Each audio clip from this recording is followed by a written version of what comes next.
प्यारे बच्चों नमस्कार। मैं डॉक्टर हेमचंद जोशी, राजकीय उच्चतर माध्यमिक विद्यालय धनियान, फिर से आपका एक बार स्वागत करता हूं ऑनलाइन शिक्षा के इस कार्यक्रम में। बच्चों, आज हम पढ़ रहे हैं संस्कृत व्याकरण में कुछ। आज हम संस्कृत व्याकरण का जो मूल है, जिससे प्रारंभ होता है संस्कृत व्याकरण, उसमें जो 14 सूत्र हैं, कहा जाता है कि महर्षि पाणिनि ने जब बहुत तप किया तो उसके बाद भगवान शंकर ने उनको प्रसन्न होकर उनके सामने डमरू बजाया, तो उससे 14 सूत्र निकले। उन्हीं सूत्रों से संस्कृत व्याकरण की एक प्रारंभ उत्पत्ति हुई माना जाता है। वो क्या है? नृत्तावसाने नटराज राजो ननाद ढक्काम नव पंचवारम उद्धर्तु कामः स्तनकादि सिद्धा नेतत् विमर्शे शिव सूत्र जालम। तो शिव सूत्र का एक जाल बनाया। जब नृत्तावसाने नृत्य करते समय भगवान शंकर जी के डमरू से वो ये सूत्र निकले। वो सूत्र कौन से थे? देखते हैं। अय उण, अ ई उण। एक बार मैं इनको पूरा पढ़ देता हूँ, फिर आपको बताऊंगा इसका जो विज्ञान है वो। अय उण रील ऋक ए ओंग आई औच हय वरट लण यम गण नम झभय घड़ धस जब गड़ धस खप छटत चटतव। ये 11 सूत्र हैं, वैसे 14 हैं। देखिए अभी बार बार देखिए। कपय शशर श श स र ससर हल। ये प्रत्येक इन सूत्रों में सभी जो वर्ण हैं हमारे, वो व्यंजन और स्वर दोनों आ जाते हैं। कैसे आते हैं? देखिए, अ ई उ जो अंतिम वर्ण है उसको हम छोड़ देते हैं, वो हलंत है। हलंत का लोप हो जाता है। जिसके अंत में हल हो, हलंत का मतलब जिसके अंत में हल हो, उसका लोप हो जाता है। तो उपादेयता कितनों की बचती है? केवल 3 की, जो आगे के जो वर्ण होते हैं। इसमें अभी देखेंगे आप, कुछ वर्ण ऐसे भी हैं जो 2 बार आए हैं। उनका कारण है, आपने ये कारण, क्योंकि बहुत विशालतम उसका अर्थ है, तो हम उसमें नहीं जाएंगे। हम फिलहाल ये देखेंगे कि स्वर और व्यंजन इसी में अधिग्रहित हो जाते हैं। अ ई उण में हम अ ई उ पढ़ते हैं, रिल रिक में हम री और री पढ़ते हैं। अब आप इसको अ को आ भी जानेंगे, ई को बड़ी भी जानेंगे और उ को उ भी। मात्र 2 सूत्रों से, अय उण रिल रिग ए औंग आई औच, ये 4 सूत्रों से हम पूरा स्वर जान जाते हैं। अगर आपसे कोई कहेगा स्वर क्या होते हैं, तो अय उण एच आप कह देंगे। माफ कीजिए, अय उण रिल रिग ए औंग आई औच। अगर अच कह देते हैं, अच अच कैसे कहेंगे आप देखिए, मैं आपको बताता हूं। अच, ये हम ब्रश लेते हैं थोड़ी सा, ओ यहां से, चौ यहां से। अगर हम इन दोनों को आगे और पीछे जोड़ देते हैं, बस हम इसका ओ कह देते हैं, यहां हम चौ कह देते हैं, तो अच कहने मात्र से सभी स्वरों का बोध हो जाता। शॉर्ट करना, बिल्कुल छोटा कर दिया पाणिनि जी ने उसको। कैसे? अच कहा तो हमें एक प्रत्याहार हम बाद में बनाना सीखेंगे। तो अच कहने से ये सब इसके अंदर की चीजें आ जाती हैं। भैया कैसे जाना है आज? और आई उण रिल रिग ए औंग आई औच, ये चीजें हम अगर जैसे आई उण पढ़ा तो इसमें अ आ ई उ आ जाते हैं। रील रिक पढ़ा, रील री री री लरी। लरी का प्रयोग अब बहुत कम होता है, वैदिक साहित्य में इसका अधिक प्रयोग है, लेकिन इनको वर्ण में पाणिनि जी ने गिना है, तो हमें ये जानना चाहिए लरी भी एक स्वर है। ए औंग में ए आई ओ औ, या हम इसको नीचे भी देख सकते हैं। ए औंग में हम कैसे जानेंगे? ए ओ। और आयोंग में, आयाउच में आई औच। इस प्रकार से अच कहने मात्र से सारे स्वरों का बोध हमें हो रहा है। अब देखते हैं, नीचे चलते हैं। हय वरट, ह य व र, ये 4 वर्णों का बोध हो रहा है। लण कहने में लौ का बोध हो रहा है। यम गणनम, सभी नाक से निकलने वाले व्यंजनों का बोध हो रहा है यम गणनम में। इस प्रकार वैज्ञानिक पद्धति में ये बनाए गए हैं कि आपको अगर नाक से निकलने वाले वर्णों को जानना है तो यम गणनम कहना होगा।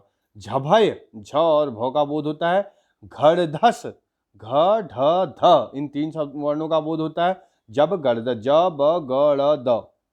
ख फ छठत चटतव, ख फ छ ठ थ च ट त।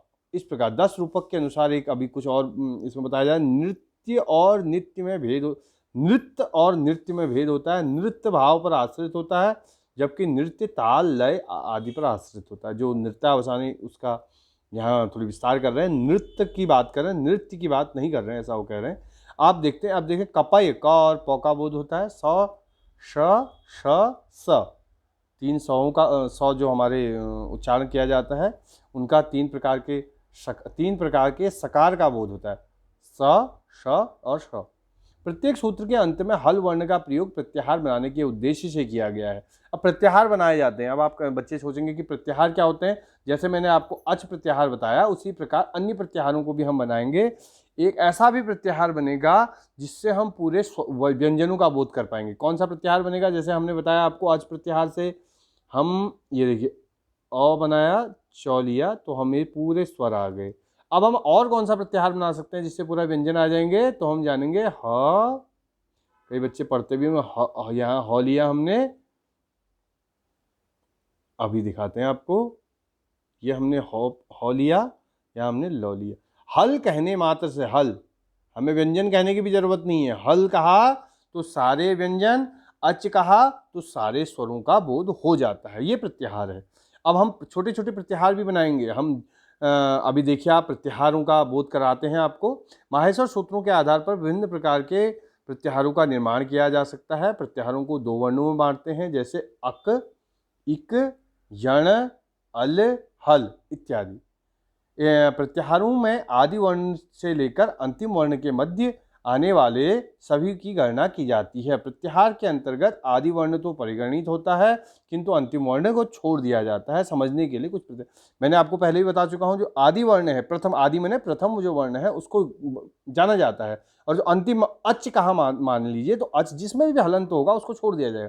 मान लीजिए अच है, अच में हम अ, ई, उ, ऋ, ऋ, ए, ओ, आई, औ को हम यहाँ प्रत्याहार में जोड़ते हैं। अ का तो परिगणन किया गया है, तो तथा लेकिन अंतिम जो च वर्ण है उसको हम छोड़ देते हैं।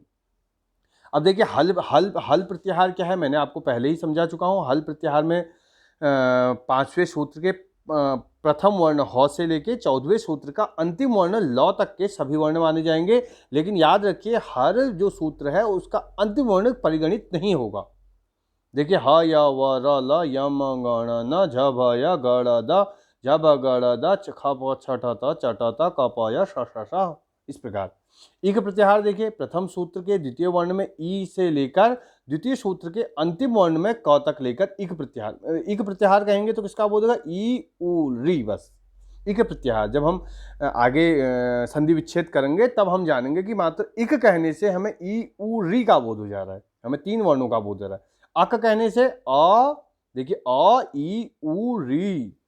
देखिए अक प्रत्याहार हम जाने, यहाँ देखिए इनको आप एक अपनी उसमें बनाइएगा। पहले आप इन्हें लिखिएगा, उसके बाद प्रत्याहारों का बोध अलग अलग से कीजिएगा।